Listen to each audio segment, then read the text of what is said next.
Hello. If you are one of those people who watch this channel for the Honda Element related content or found it because of Honda Element related stuff, you might be excited to hear that this video is going to be about Honda Element related stuff. If you are not here for those reasons, you might like this video too. If you have been following along for a while, you might know that I have done 3 different camper setups in my Honda Element. First one is a big wide platform that had a ton of storage underneath. Traveled the country with it for about 8 months before deciding to redo it to make it a little more comfortable to hang out on the inside. The second one had a slat bed, pull-out bench thing with a shelf on the other side that worked great for a long time. But I just had a few little tweaks and changes that I wanted to make to it. And the third one was kind of the same style, except for I did a fold over platform rather than a slide out slat one, and kind of made some changes so that the shelf was a little more purpose built for the specific things that I was bringing into my camper setup. In each of those scenarios, my plan was to live full-time in the Honda Element. And so I made it so that storage was optimized, and with that, sacrificed on a little bit of comfort. Each time I kind of adjusted how much comfort and how much space I had, but the main goal was to be able to live in it full time and keep just about everything I wanted on any given day inside my Element. This time, however, I have a full-time living situation in a mini school bus, and so I am designing a Honda Element camper that is intended more for short trips, maybe weekends, up to maybe two weeks at a time. And I'm really excited to kind of approach designing a Honda Element camper in a totally different style. I've been tossing around different ideas in my head for the last few months. With my last camper setup, I gave to my partner, Kat's aunt, and she now has it in her Honda Element. The moment I gave it away, I was like, ah, man, I want another one. But given our living situation, I didn't really need to build it for full-time living. So I'm starting from scratch, blank slate, and doing something that I haven't done before. I will say I'm not gonna be reinventing the wheel. I'm not gonna be doing any sort of camper things that have not been done already before. Some of them will be new to me, but there's very little that is new under the sun these days. So I'm drawing a lot of ideas from other people who have lived in Honda Elements, other SUV builds that I've seen, and just things that I've learned over the years. So the first thing I'm going to do is just kind of get some sketches out of ideas that I've been thinking about over the last couple months. So let's head over to my drawing table and we'll get sketching. All right, opening up the sketchbook.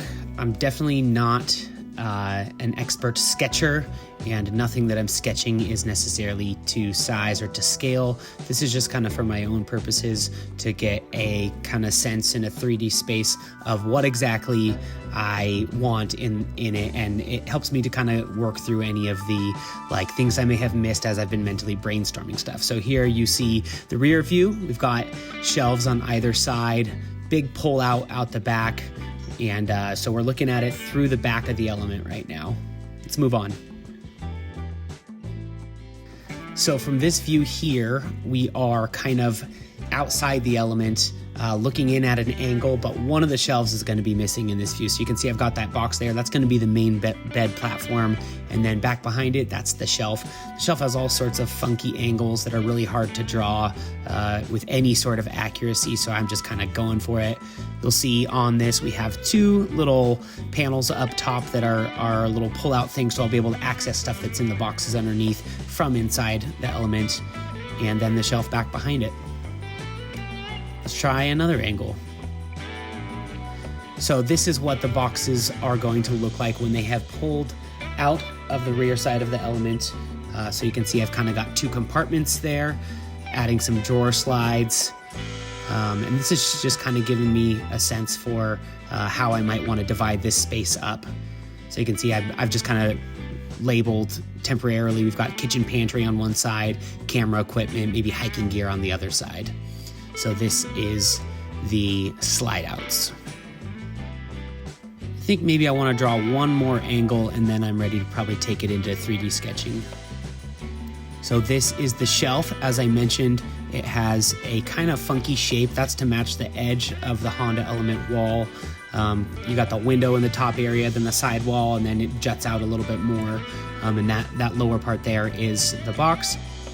So I think with that, I'm feeling ready to take it over to SketchUp and do some 3D modeling.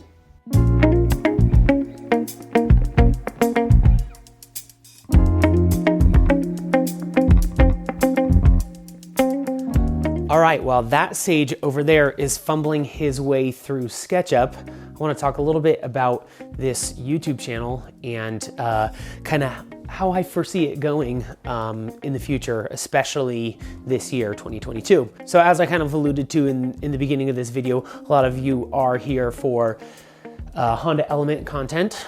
There's another portion of you who are here for like van life related content, like vlogs, that kind of stuff. Maybe a few of you here for like music stuff. Maybe a few of you here just because you know me and like me or something like that. But what I wanted to talk about is why I'm here and why I am making videos. And I think because this channel kind of got its start through camping and that kind of stuff, has become such a huge part of this, and van life has become such a huge part of this, and I love that and it's great.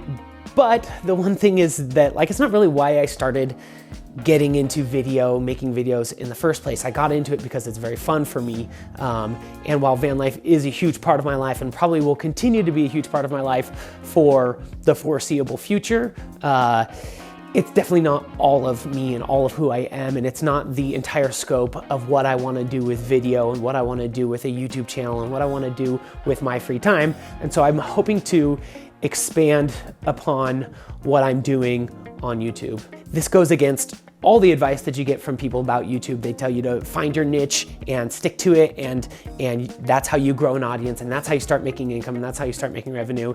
And as much as I would love to be able to make my entire revenue, my entire income on YouTube, it's really honestly probably not that practical. And so what I want to do is make sure that I'm prioritizing doing this for things that are practical. And for me, that is having fun. I want to make sure that I'm enjoying what I'm doing here on YouTube.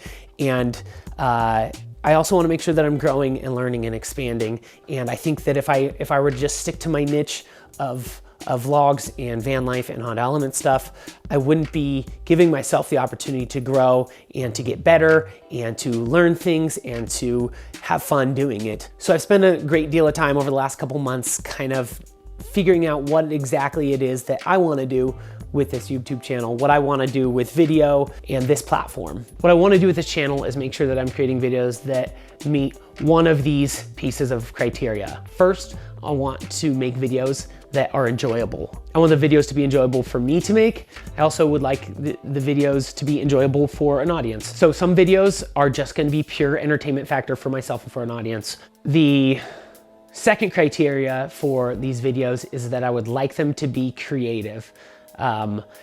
You know, sometimes I like to just bring my camera out into nature and take beautiful shots of the hike that I'm on and stitch them all together with music that evokes an emotion and tells a story.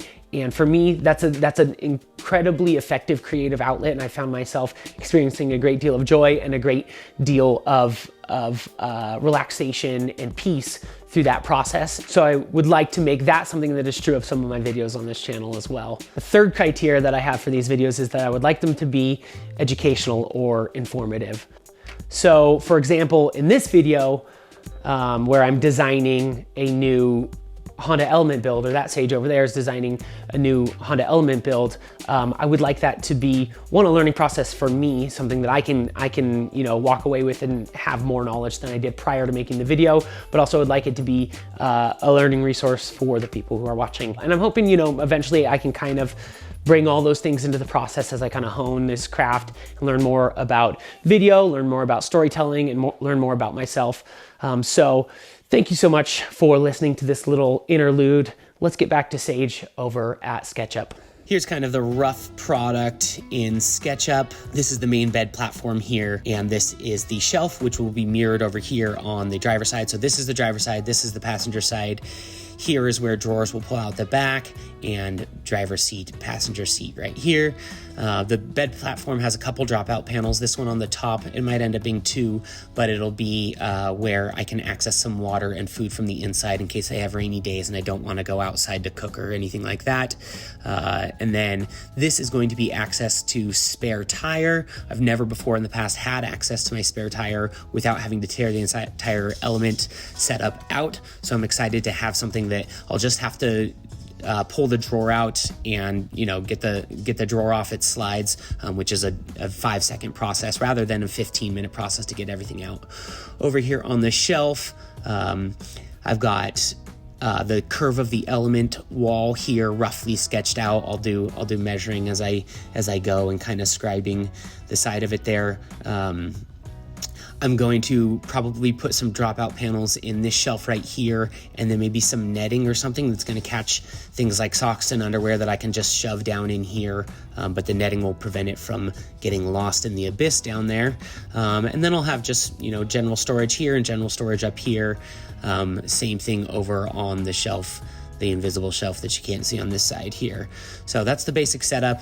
And I will do measuring as I go. My brain works well with spatial stuff, but it does not work well with planning. So this is kind of the best way for me to kind of have a rough plan of what I'm doing without getting too detailed into exactly what's going on with shelf. All right, there it is. That's a little bit of insight into my process for designing my camper setups. I've done something similar to this in all my previous iterations. This one admittedly was a little half-cocked and not fully planned, but I do intend to kind of build on it gradually as I go. I just kind of need something quickly because I have a work trip coming up at the end of this month. So next week I'll be building the actual setup from these designs that I've used, and I'll record all that and make sure I make a video for that, which will probably be posted in 2 weeks because it's also Kopek's birthday this week, and we have a tradition of going on a birthday hike and recording it. And so that's what next week's video is gonna be. So if you guys want to see that video,